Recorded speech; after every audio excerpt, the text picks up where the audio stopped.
Hi everyone, my name is Irene and I'm a CSUMB service learner here at the Monterey County Free Libraries. Today I'm going to be teaching you all how to simplify square roots. I will be going over some examples and explaining the steps you have to take to simplify these square roots.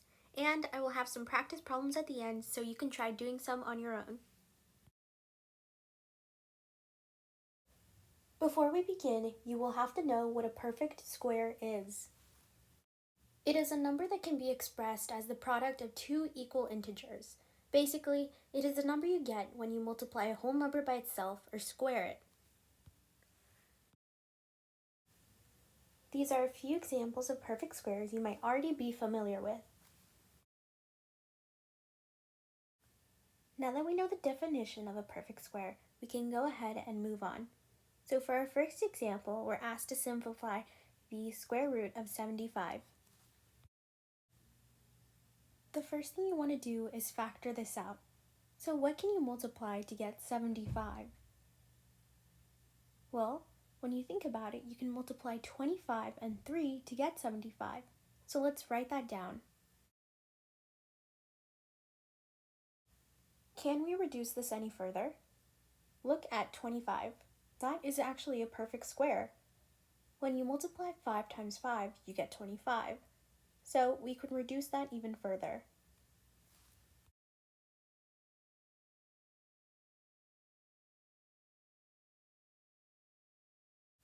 After factoring out 75, we get that it is equal to 5 squared times 3.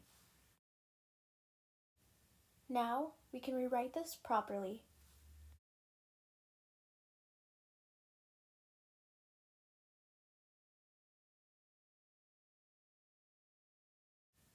And we can actually split what's inside the square root so we can rewrite it.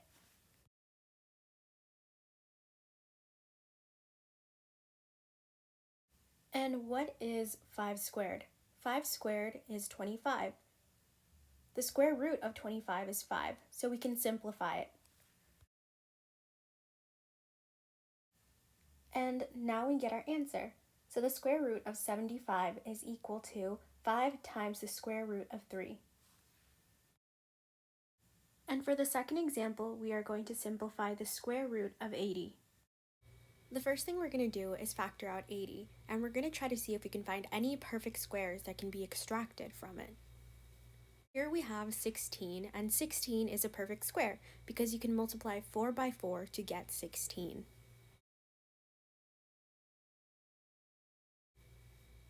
Now we can rewrite what we have into a simpler form. We can rewrite it as the square root of 16 times 5. You can also rewrite it as the square root of 4 times 4 times 5, but for this video I think it'd be easier to have it written out as the square root of 16 times 5. And it is much easier to simplify it this way. On the top right, we have a square root rule. This states that the square root of a times b is equal to the square root of a times the square root of b, and we're going to apply that to the square root of 16 times 5 when we simplify it. And in accordance to this rule, we should write the square root of 16 times the square root of 5. And because 16 is a perfect square, we can simplify that to 4. And you can rewrite this as 4 times the square root of 5. This is the same thing as writing 4 right next to the square root of 5. It is just written differently.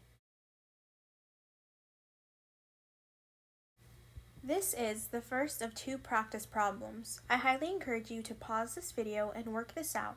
Afterwards, I will be showing a step-by-step on how to solve this.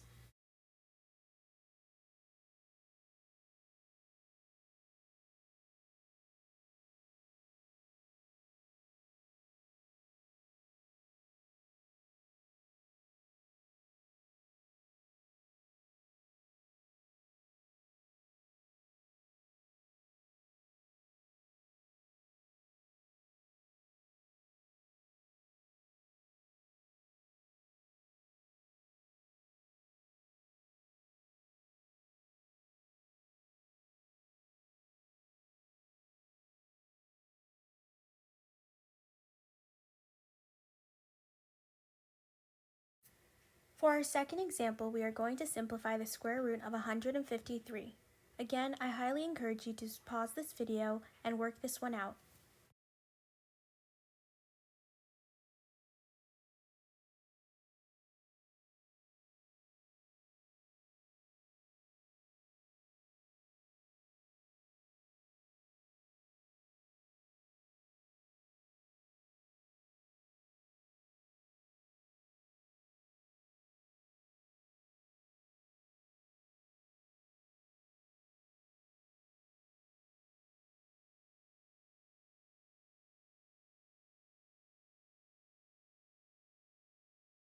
And that is going to be it for today's video. Thank you for watching.